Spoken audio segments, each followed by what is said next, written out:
Operation के बाद normal कैसे हो गया? ये आपका आशीर्वाद हुआ है।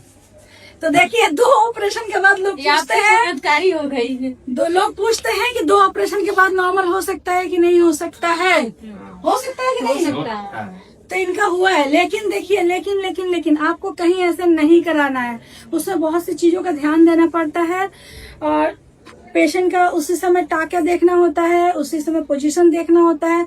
अपने से लेबर पेन आ रहा है तो बहुत सी चीजों का ध्यान में रखते हुए हो सकता है, लेकिन ये रिस्की होता है। तो आप लोग ऐसे बिल्कुल ट्राई ना करिएगा, क्योंकि ऑपरेशन के बाद चाहे 1 ऑपरेशन है या 2 ऑपरेशन हो, ऑपरेशन के बाद नॉर्मल डिलीवरी होता है, लेकिन उसके लिए बहुत सी चीजों का ध्यान देना पड़ता है।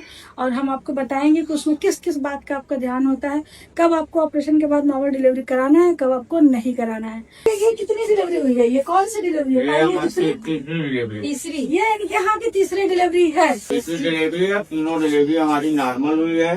भाई की सलाह को भी हमने लाया है। तो हमने अपनी शराब को करवाया, वो भी दोनों नॉर्मल हुए हैं। सबको अदरवाइज मैंने कई कस्टमर को यहाँ भी भेज चुका हूँ, वो भी नॉर्मल जाते हैं। तो ये हमारे पेशेंट जो होते हैं खुद ही पेशेंट भेजते हैं। मैं मुजफ्फरगंज कौशाम्बी का रहने वाला हूँ।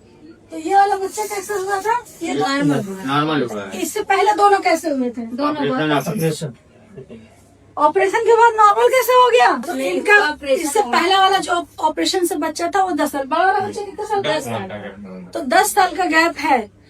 10 साल के बाद ये डिलीवरी हुई है और नॉर्मल हुई है।